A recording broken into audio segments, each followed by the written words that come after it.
নমস্কার বন্ধুরা, সবাই কেমন আছেন? আশা করি সবাই ভালো আছেন। মৌসুমি সরকার বিশ্বাস চ্যানেলে আপনাদের সবাইকে স্বাগত। আজ আমি আপনাদের সাথে শেয়ার করব চালের কাঁচাগোল্লা রেসিপি বা চালের নাড়ু রেসিপি। তার জন্য আমি এখানে নিয়ে নিয়েছি এক বাটি আতপ চাল। আপনারা চাইলে কিন্তু যে কোনো চাল এখানে নিয়ে নিতে পারেন। চালটাকে দেখুন আমি একটু ভেজে নিয়েছি। এবার আমরা এটাকে একটু বেটে নেব। চালটাকে আমি একটু বেটে নিয়েছি। এবার একটা চালনির মধ্যে আমি চালের গুঁড়োটা দিয়ে দিয়েছি। এটাকে আমরা ভালো করে চেলে নেব। এখানে আমি নিয়ে নিয়েছি প্রায় 500 গ্রাম মতো দুধ। দুধটাকে আমরা একটু গরম করে নেব, কারণ দুধটা কিন্তু আমি আগে থেকে একটা বলক তুলে রেখেছিলাম। দেখুন আমার চালের গুঁড়োটা কিন্তু এখানে একদম মিহি গুঁড়ো হয়ে গেছে। আপনারা কিন্তু এরকম একটু গুঁড়ো করে নেবেন।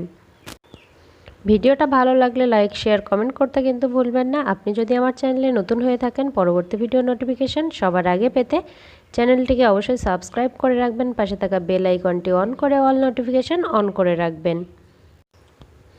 আর এখানে আমি নিয়ে নিয়েছি চিনি। এখানে আমি প্রায় হাফ বাটি মতো চিনি নিয়েছি। আপনারা নিজেদের পরিমাণ মতো চিনি নিয়ে নেবেন। আমরা কিন্তু এই দুধের মধ্যে চিনিটা দিয়ে দিলাম। এবার এটাকে ভালো করে আমরা একটু জাল করে নেব।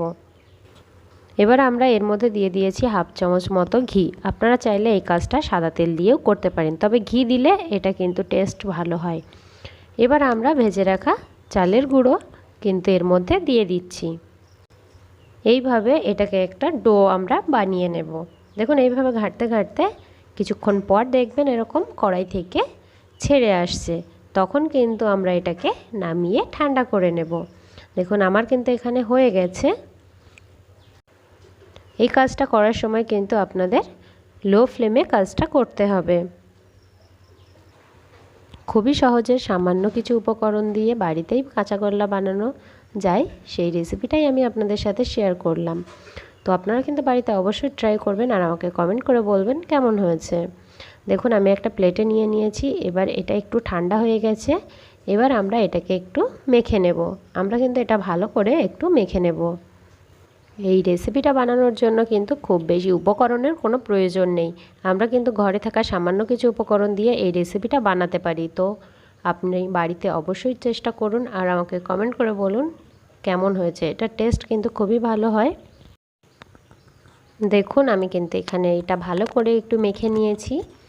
এইভাবে আপনারা একটু মেখে নেবেন। আর আমি এখানে হাতে একটু ঘি লাগিয়ে নিয়েছি। এবার এটাকে আমরা একটা শেপ দিয়ে নেব। আমি এখানে গোল শেপে বানাচ্ছি।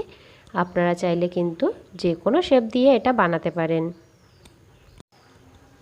দেখুন প্রথমে কিন্তু এক হাত দিয়ে এইভাবে একটু গোল করে নেবেন। তারপর আমরা কিন্তু দু হাত দিয়ে ভালো করে এটাকে গোল করে নেব। প্রথমেই কিন্তু গোল করতে যাবেন না, তাহলে কিন্তু এটা একটু ফেটে ফেটে যেতে পারে। এইভাবে গোল করলে কিন্তু এই শেপটা খুবই ভালো হয়। আপনারা চাইলে এটা কিন্তু যে কোনো শেপ দিয়ে বানাতে পারেন। আপনারা চাইলে চৌকো বা যে কোনো ইচ্ছা আপনাদের শেপ দিয়ে বানাতে পারেন। এইভাবে আমি সবগুলো বানিয়ে আপনাদের দেখাচ্ছি। দেখুন আমি কিন্তু এখানে সবগুলো একইভাবে বানিয়ে নিয়েছি। আপনারা চাইলে কিন্তু নিজেদের ইচ্ছা মতো শেপ দিয়ে এটা বানিয়ে নিতে পারেন। আপনারা কিন্তু এইভাবেও এটা পরিবেশন করতে পারেন বা এর টেস্ট আরেকটু বাড়ানোর জন্য আমরা এখানে নিয়ে নিয়েছি কিছুটা পরিমাণে আমুল দুধ। আমি কিন্তু এটা ফুল ক্রিম মিল্ক নিয়ে নিয়েছি। আপনারা কিন্তু যে কোনো আমুল দুধই এখানে নিয়ে নিতে পারেন। এবার আমরা এই লাড্ডুগুলোকে এর মধ্যে ভালো করে কোট করে নিচ্ছি। আপনারা কিন্তু এইভাবে ভালো করে একটু কোট করে নেবেন, তাহলে এর টেস্ট কিন্তু খুবই ভালো হয়।